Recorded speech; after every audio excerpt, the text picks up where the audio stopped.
Welcome to The Human Edge. This week's guest is Richard Wain. Now, this conversation was actually recorded a number of months ago on Zoom, but it was still a really wonderful conversation. It was all about storytelling. How do you think about your own story when you suddenly find out in your 40s that you have ADHD? What does it mean to be a man in the modern world? How do we think about stories around climate change? These are all conversations that Richard and I had, and I loved every one of them. I hope you do too. If you do, please like, please share, please subscribe, all of that good stuff. It would be massively helpful. Thank you. Richard, what is Fruitopia? Fruitopia. So the idea behind Fruitopia is we're used to the kind of stories that are dominant in our culture right now, I think, that tend to lean on the idea that everything's going to hell. So yes. there are a lot of dystopian stories around. My kids have been enjoying getting into things like Hunger Games and those kind of stories that they lead us towards a place that is fairly desperate and fairly dire, and everything has gone wrong. And I think all of us are aware increasingly of the various pressures that there are on the world and on resources and all of the rest of it. And so Fruitopia kind of addresses the idea that it might be nice if the stories in our culture didn't lead us to believe or to imagine that the future is going to be a hellish place.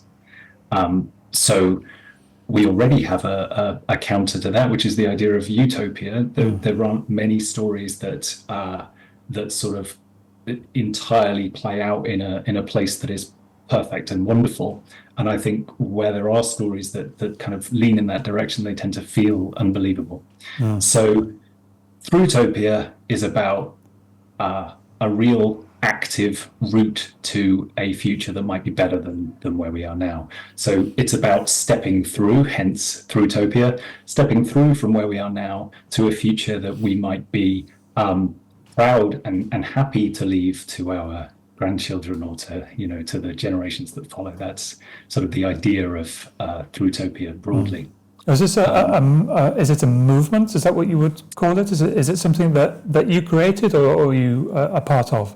It's a movement that the term was originally coined by a chap called Rupert Reed, who has been involved in many things at the moment. He's leading up something called the Climate Majority Project, and it's now been taken over by a group of writers of whom I am but one. There is an author, Amanda Scott, who is a best-selling author and quite a renowned author who's kind of taken it upon herself to champion the idea of Fruitopia. And so a year or so ago, she got together a whole bunch of really interesting people who are either kind of at the cutting edge of thinking in perhaps how are we going to change agriculture? How are we going to change the automotive industry? How are we going to change all the different aspects of the world that might need to change in order for us to find a better way forward? She brought all these people together, put a sort of masterclass out there into the world where you could sit for 6 months and sort of be effectively flooded with an enormous amount of information and some really cool, inspiring thinking about ways in which the world might need to change. And from that, we were each tasked with going away and trying to write a route to the future.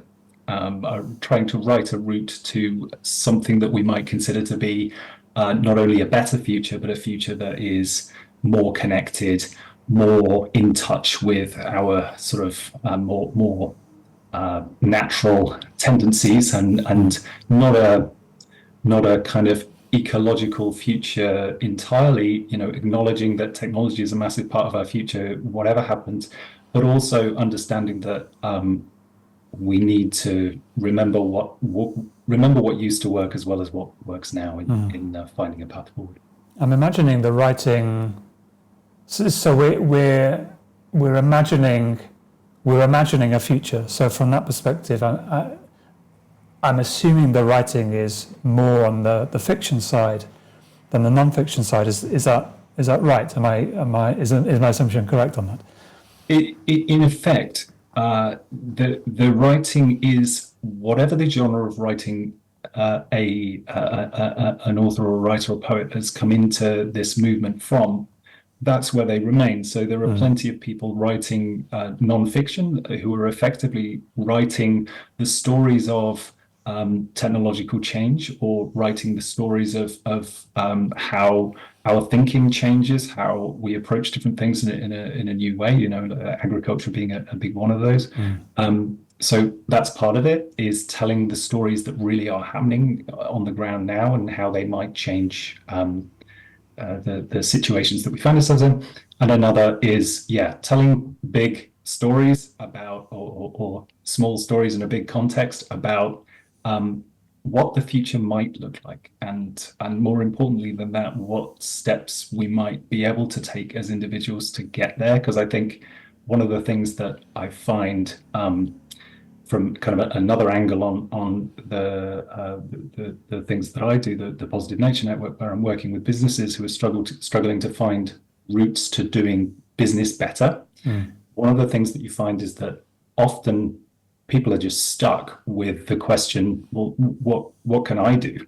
You know, what can I do today? I've done my recycling. I've done this. I've done the things that I know how to do. So what are my other options?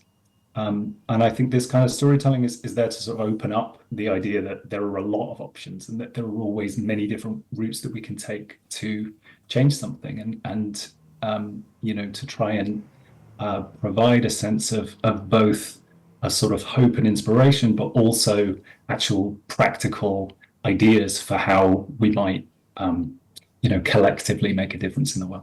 What was your specific? What was the kind of the angle that you were coming from specifically in the writing that you chose to do? For me, there are sort of two aspects to that. One is that I think there's an issue that you know is not a new issue to think about, but there's an issue with masculinity and the way in which you know, the patriarchy in general, but there's an issue with masculinity in men, and a general feeling that we are defined by what comes from outside us. So defined by our status, our power that is seen from others. We don't tend to find internally our own sense of self-esteem. It's very difficult to build yourself from within as a man, I think, in our society. It's all about what's out there that makes us look like something. And I wanted to write something that didn't feel like it was coming from that voice, because I don't think that's a useful voice to us now. But I also wanted to find a brave voice and a courageous voice. And I think that I don't necessarily have that bravery and courage myself. So I wanted to go somewhere deep into myself and try and find the person who can confront these things and face the emotions and the idea that our world isn't going in the right direction, and to not be scared and run away from that, but to go, okay, let's try and let this courage out, and let that voice write how it feels about the future. And so that was sort of where the poems came from, were that version of me, the version of me who doesn't feel scared about my children's futures and all of the rest of it. What does he think? And what does he think? What he thinks is that largely the the sort of multi-level crises that we find ourselves in are crises of connection, and that the way for us to move forward is to reconnect in various different ways. So part of that is reconnection with nature. Part of that is reconnection with a sense of self that is not coming from how others see us. Another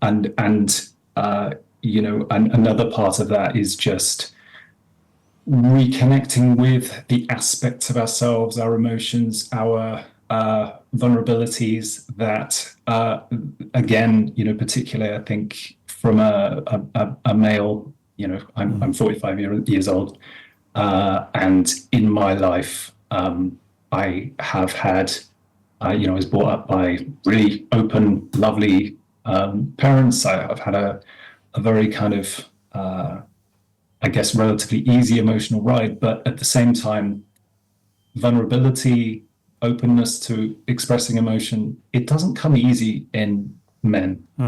Well, I think we're taught in some way subconsciously that vulnerability is a weakness. Yes. It's one of the contributing factors, I think, to, these are my words, not yours, to the crisis of masculinity that we have at the moment. Because men aren't sure what is strength. What does it mean to be a strong man? Yes. From where I sit, it is embracing the sensitivity. It is embracing the vulnerability. I see that as a real strength, but many men out there see that as a weakness. And beyond a weakness, a threat. I think, and my really strong sense is that we don't move very far with any of the bigger issues until we get close to being able to address that one, because most power still, most decision making, certainly the majority of the money is held in that problem somewhere. Now, all of those things, the power, the decision making, the money, all of the things that at the end of the day sit behind the systems that keep us kind of locked, those things don't go away until you have either women in charge or you have men in charge who are willing to approach the world from a perspective of vulnerability. We don't get out of this by pretending we're invulnerable, and I think most of our leaders pretend they're invulnerable, and they've got so good at that they don't realize they're doing it anymore. And I'm sure the way the media portrays vulnerable men is not a positive. It's not a positive light, and that's part of the problem. I agree. I think, particularly having two boys and trying to raise boys in the world now, there's a lot that hasn't changed very much in 30, 40 years, really. And a lot that in a way has got more challenging. Technology has made things more challenging in a number of ways. I think it's easier now to be exposed to some pretty toxic views on many things, but certainly on masculinity, that were pretty much absent when I was a child. You didn't necessarily get to see those things if they weren't happening in your own house. And now I think you can see those things whether or not you have any direct connection to them. So I'm not saying that it's not more or less common, just that I think it's easier to access some stuff that can take you down all kinds of channels that are not necessarily that helpful. No, I agree with that entirely. Coming back to the writing, I'm really curious to hear what it sounds like. Are you able to give me a peek behind the curtain? I would be very happy to. Yeah, no problem at all. Yeah. So I'll read you a poem which is I think as much as anything, I said about the voice of courage, and I think of connection, and this is me trying to find that sense of connection. It's a poem called Atoms. And just before you begin, a connection with yourself as much as with others. What connection from what perspective? So in this particular poem, it's really a connection with everything. So I think this is looking at it from the perspective of what we really are, as opposed to the constructs that we have built. So if we keep digging down the layers, where do we all come from, and how do we get back to the root at which we all become the same thing? And we're all able to just look each other in the eyes and go, yeah, I get it. We're having the same experience here on some level. Yeah, and I love that, just purely from the perspective of this podcast and the conversations I'm trying to create. It's about kind of helping the audience see that we are so much more alike than we are different. So coming at if this is called Atoms, I'm imagining you're coming at it from a very from an atomic level. So I'm really curious to hear what that sounds like.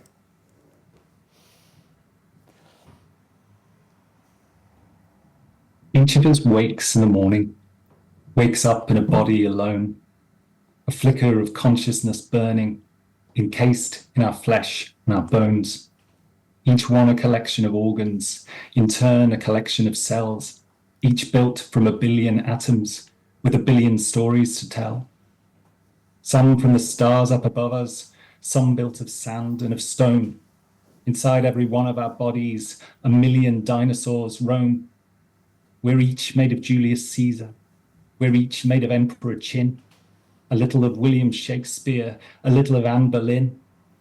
And 10 million years in the future, each atom will surely still be the tiniest part of the body that long ago used to be me.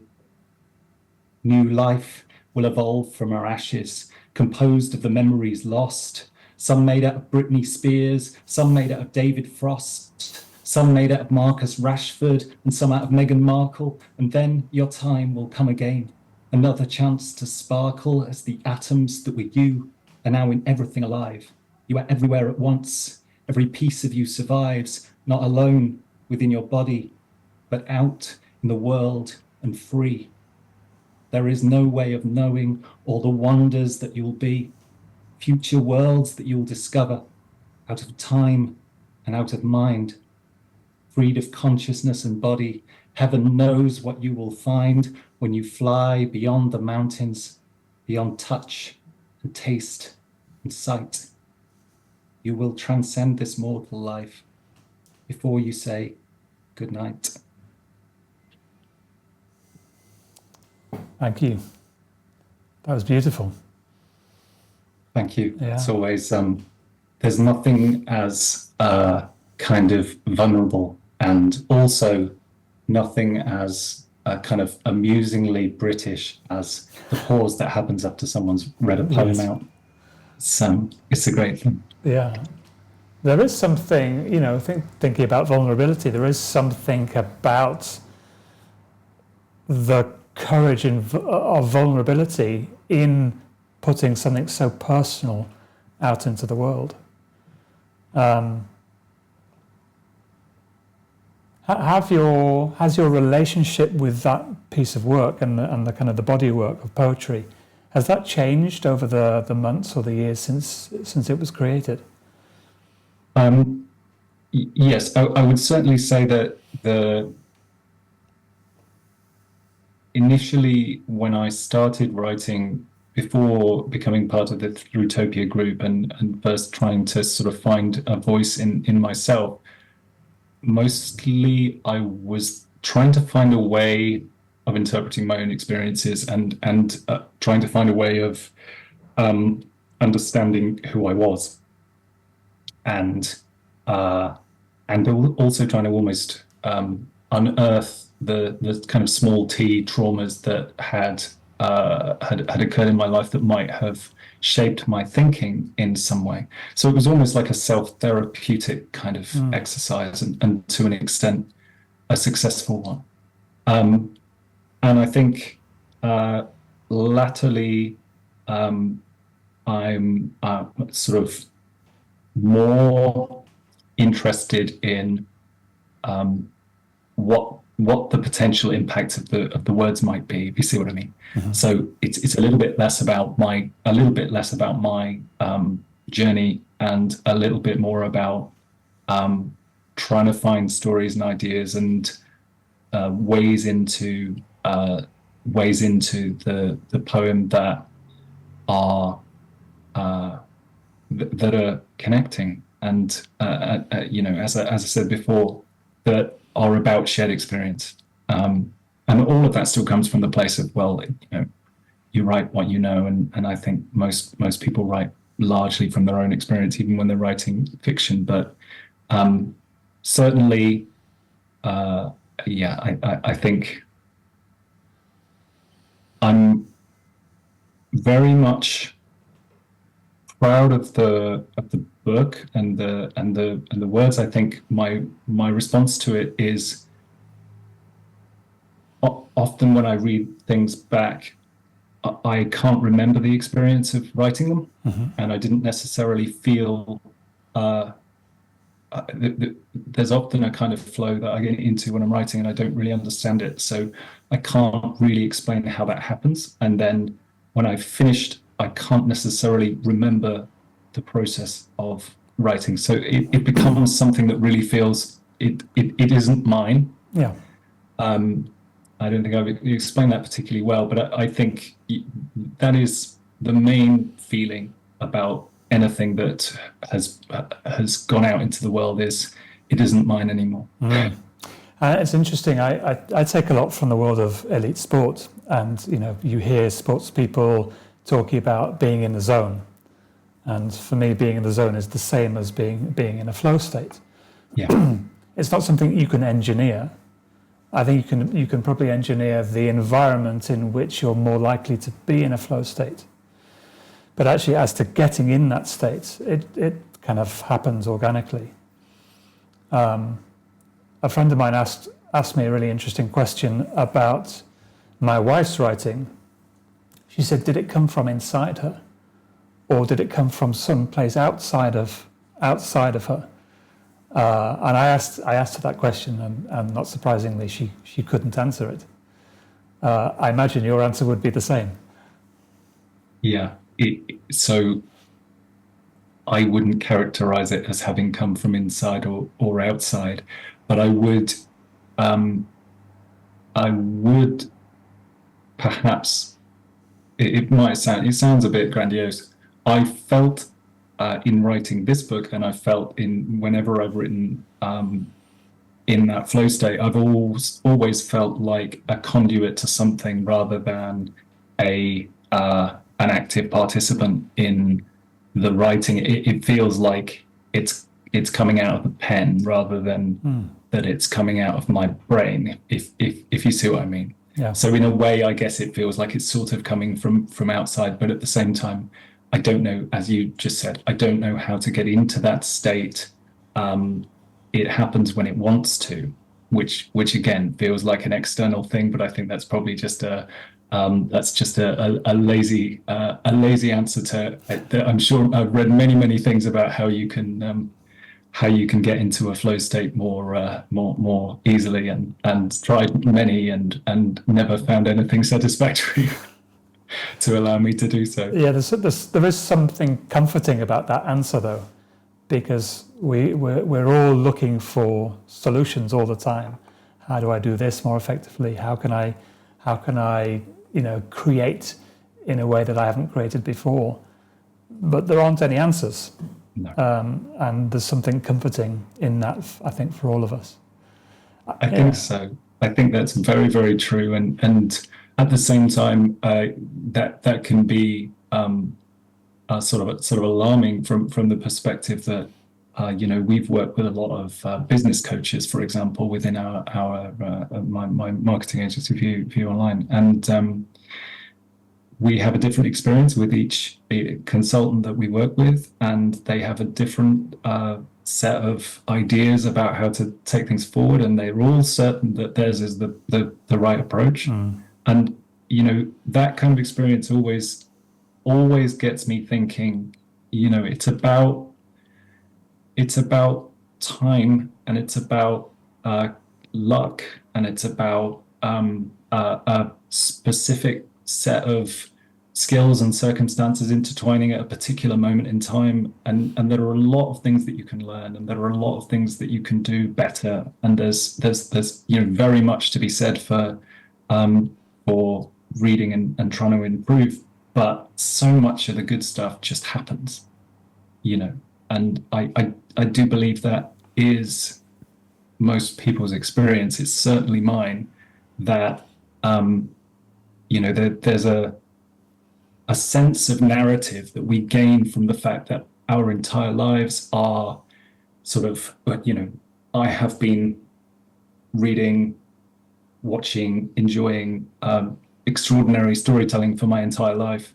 And those stories give me a sense that everything that's happening in my life sits within a story, and that it makes some sense, and that it has a narrative arc, and that I have some control over it.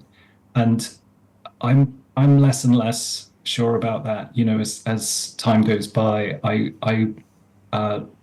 can almost look back and think, well, the points that sort of shaped it, they're all things that I had no control over, and I would never have planned, and they just came about, So yeah, I think that's it's interesting to sort of try and work in storytelling whilst at the same time believing in a way that the whole exercise is about comfort and security, that there is a narrative. There is a narrative, but we have the illusion that we can create our own narrative, but in fact it's so random, that illusion of certainty, that illusion of control is simply that, an illusion. Yeah, I think so. And just little tiny things that crop up, that particularly when everyone has people in their lives who are to an extent more or less anxious about little things that crop up.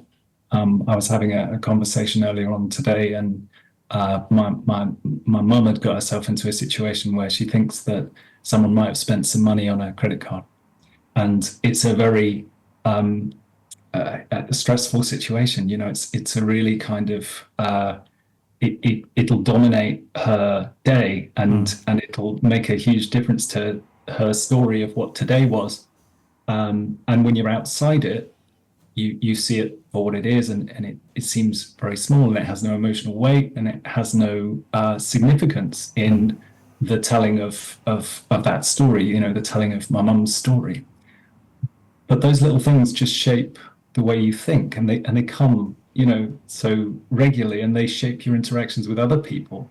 And before you know where you are, you can very easily build a story for others to kind of view you through, and again, sort of like a prism to see yourself through that isn't really representative of who you'd rather be. And it's really interesting to sort of see those things playing out in people that well, and trying to support people through their stuff. And it's harder to see through your own story and see and kind of understand your story and the kind of the narrative threads. I'm really curious as far as your own story is concerned. So you're a storyteller, and it's been your business for many, many years to help other people with their own stories. And your writing has been a way to help you understand your own story better. You told me last time we spoke that you had a relatively recent assessment of neurodiversity, ADHD, I think, in your case. Yes. and I wondered what effect that had in your, in your perception of your own story, going back how many years? How has it changed the way you think about yourself? So I would say, firstly, profoundly. I'm, as I said earlier on, I'm 40. I think I might have said I was 45. I'm 44 actually, but you don't want to be adding years to yourself. Just sometimes it feels like that.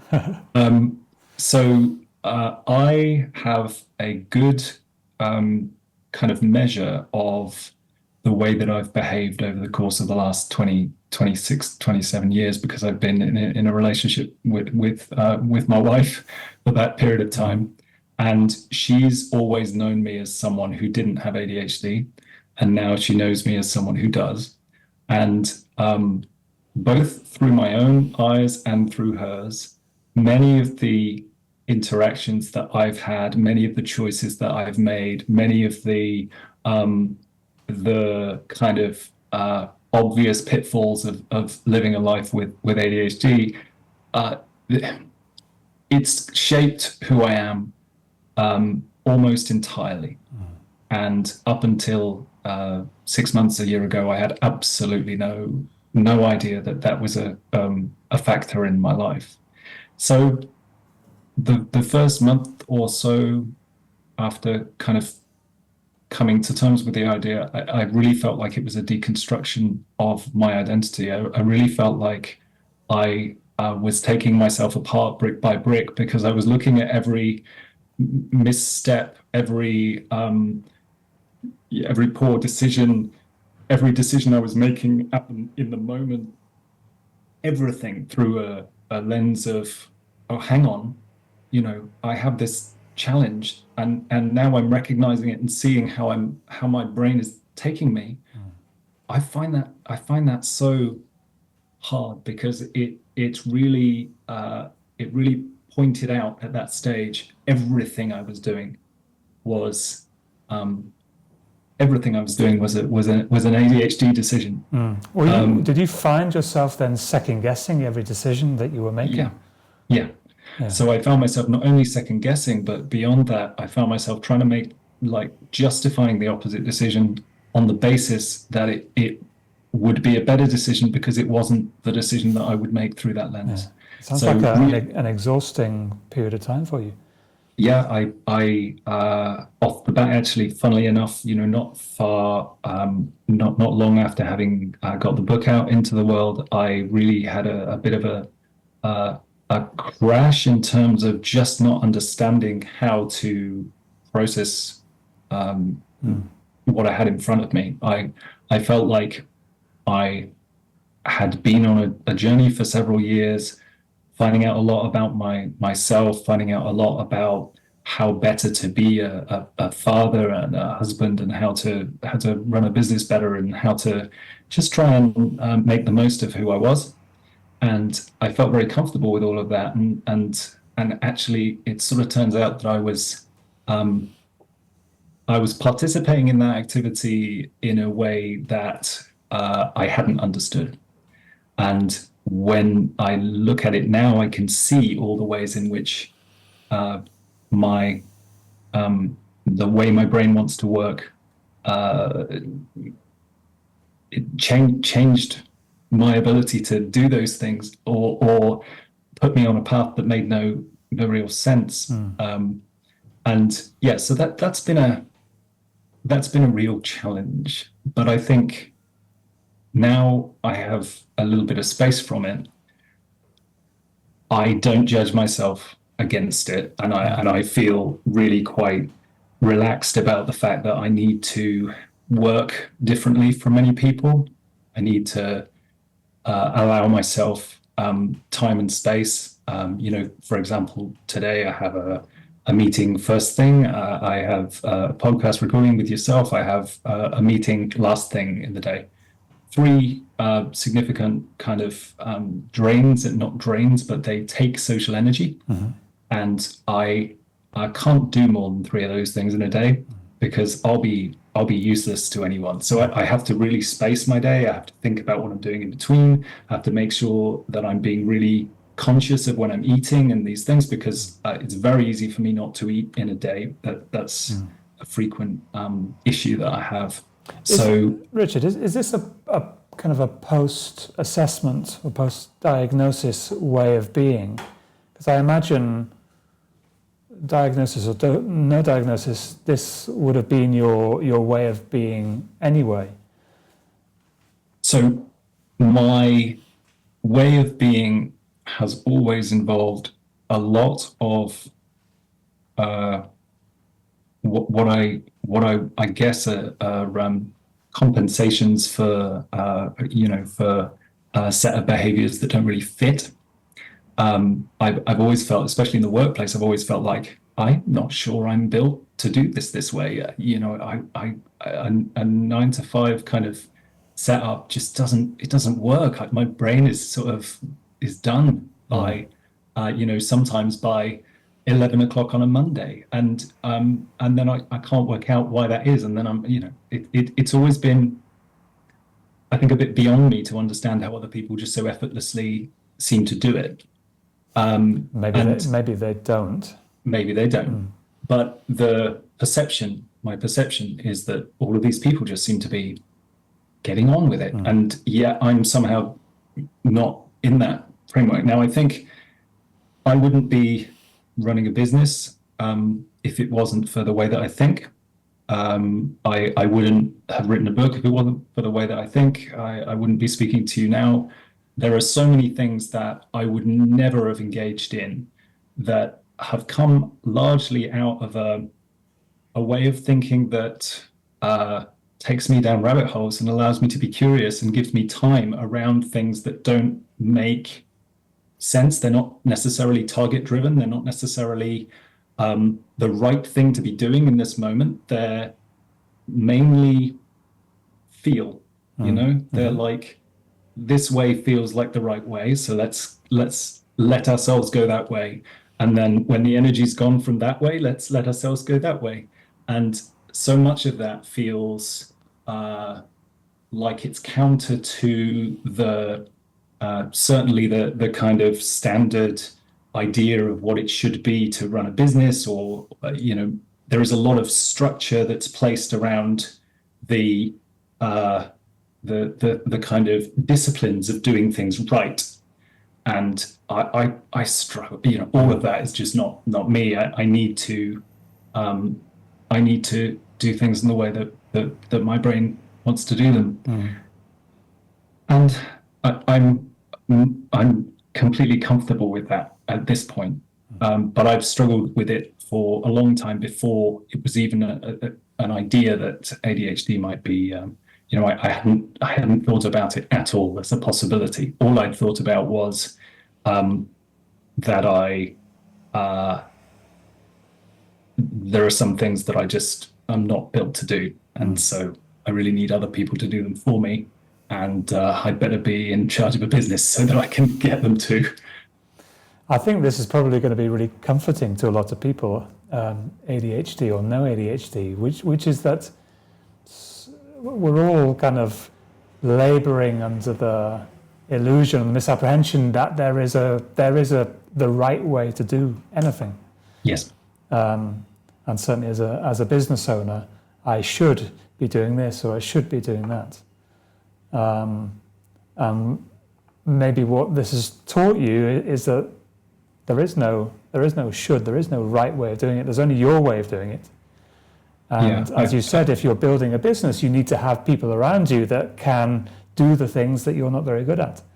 And in that sense, you're no different from any other CEO, any other business owner, any other leader in a team that needs the people to do what they're brilliant at that you're not so good at. Yeah, I think having read now so much about the number of people in who labeled as entrepreneurs, or however you want to put it, who have ADHD, and it's so common. And I've also found what amuses me is how many people that I know and really get along with, like absolutely click with, who have ADHD and have either been diagnosed late or I didn't know about it. And then talking to them, over the last year or so, and finding out, oh, okay, that I maybe this connection that we have has something to do with the fact that we see the world through this particular lens. That's actually a really one of the most gratifying aspects. There are quite a number of quite gratifying aspects about it. And one of them is that it's just seeing that, this is something that I share with a bunch of people who I already shared a load of stuff with, and I just didn't know. I just didn't know that connection was there. Yeah, it's super interesting to me. It's very personal and pertinent for me as well, because in a few days' time, we're going to have my youngest, who's 9, assessed for what we think is ADHD as well. And I think thinking about the way his mind works, also my wife's mind, I wouldn't be surprised if she has ADHD too. Now, for her, I think it's safe to say, yes, it's probably an understanding that she might, but I don't think she's interested in having the assessment. You kind of deliberately, intentionally, I think, had that assessment. What was it that kind of motivated you to do that? So my reasons are largely that I feel so. Both of my parents very possibly have ADHD, or at least they have many traits that suggest it. I think also potentially my children may have as well. And I guess in a way, it's sort of a feeling of a sense of responsibility to intervene in a chain of people not understanding something about themselves, and make sure that I have taken it into my own hands to find out more and be proactive in that, and that my children can see that that's okay, and that to own that, and to be kind of open about that is something that is more than okay. It's just perfectly normal. So I think it's that, as much as anything else, it's just, how do I find out more about it? How do I make it easier to talk about it? And how do I kind of help other people to address things in the people that I love the most in the world? How do I help them to address something that may be impacting on them that they haven't necessarily had a chance to consider or think about? And I think it becomes real. There's a funny thing, when I don't know whether you would have had this experience, but when myself and Susanna, when we got married, when we were 23 years old, we said to each other, it's not really changed that thing, internally obvious day, but because the rest of the world recognized that we were married, everyone else changed towards us. There was a sudden kind of sense in which we were something else. And because we were something else, we were related to in a different way. And there was a certain sort of, especially from older generations, there was a certain level of respect, or of understanding of what our relationship was, that wasn't there before. And I feel kind of similarly about ADHD. If it's something that is that I talk about, but that hasn't been made, cemented in some way, then it's not got the same weight. I like that, the analogy of marriage and seeing yourself in a different way, and also other people seeing you in a different way. That really resonates with me. I want to change tack completely now and talk about what it's like being a small business owner, trying to grow a business or have a business, have business stability. I was going to say when times are tough, but in any period of time, it requires a lot of motivation, drive, self-belief. I'm sure, like many people, you've had those moments where the little voice in your head is telling you something negative. I can't do it, I'm not enough, I'm never going to make it work. Right? We all have that. How do you push through those moments? How do you overcome those moments of challenge?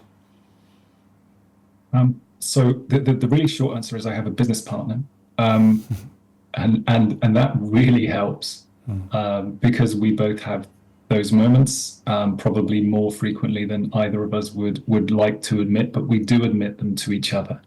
And that sense of being in partnership with someone who is also struggling with all of the things that you've just mentioned, that means that you feel like, right, okay, I don't always have to be at my maximum, but also I know that I've got someone who needs my help. And both of those things really, really help to keep the drive and the motivation.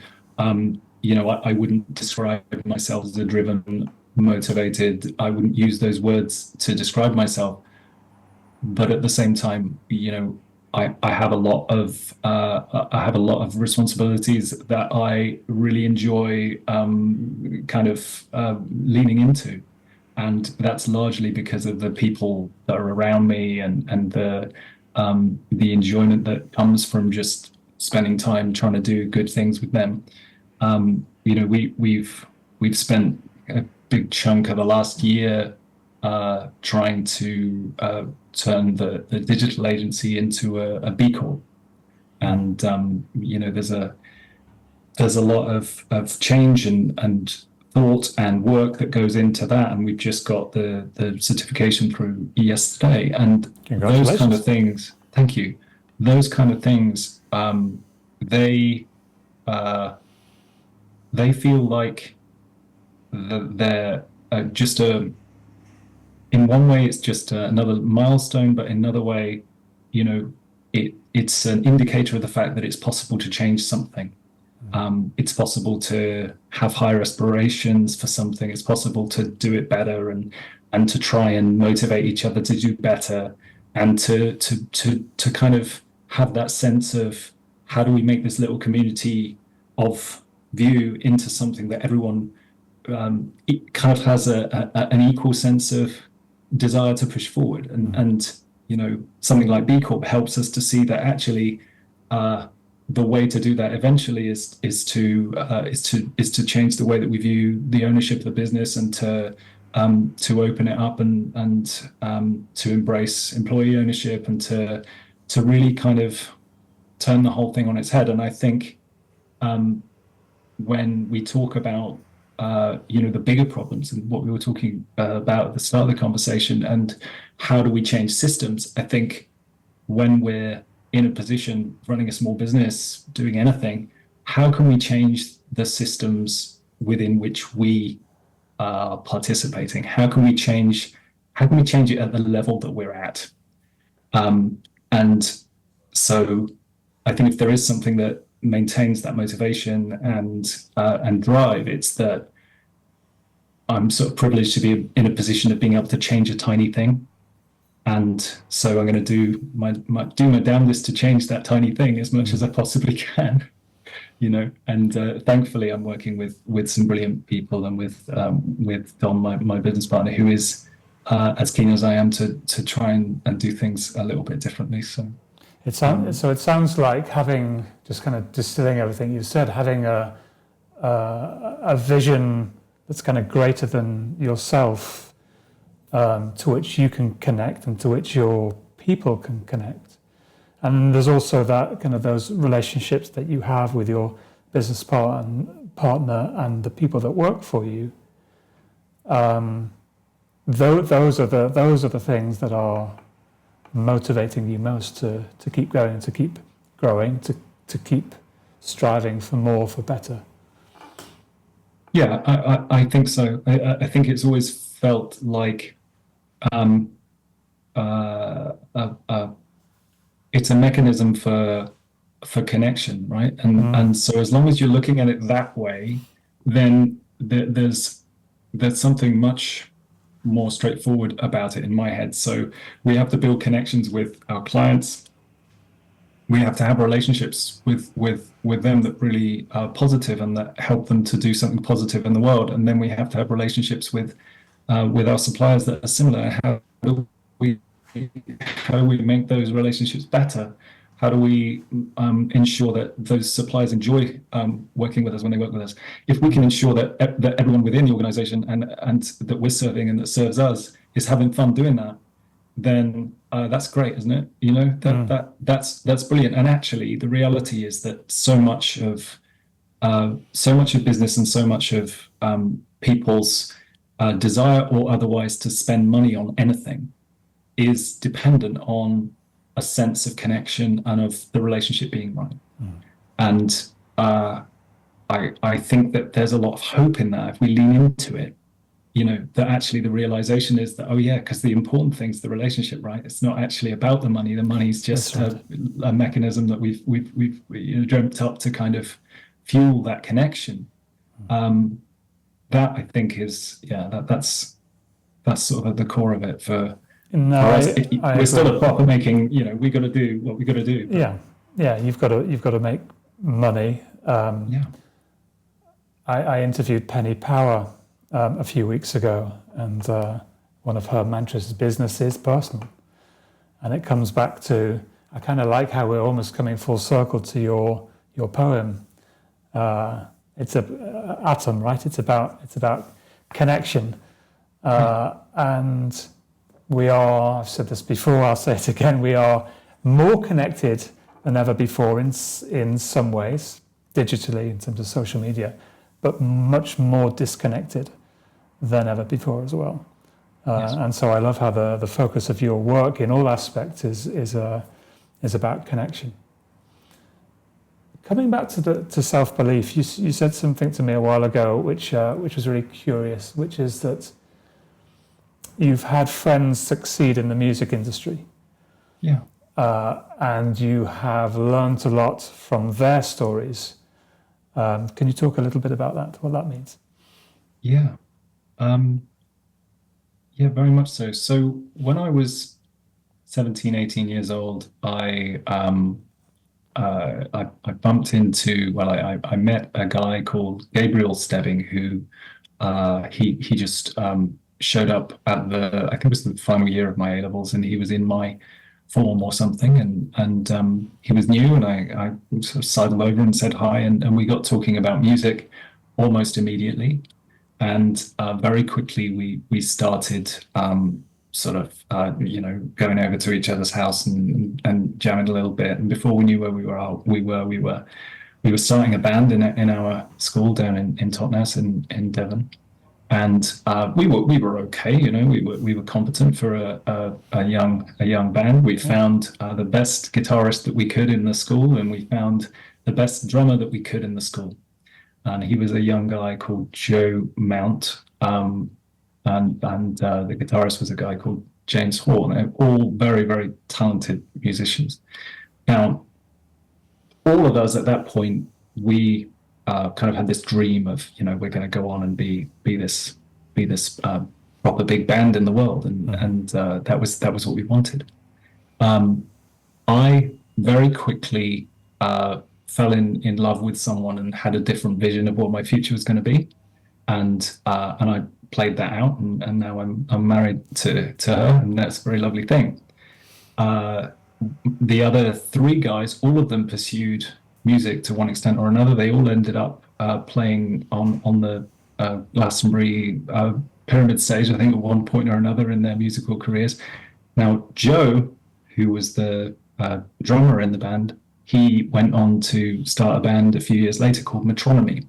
And Metronomy are now many albums into being a pretty renowned act, and they've been Mercury Music Prize nominated and all of the rest of it. And what interests me about that is that Joe is someone who knew that was what he was going to do.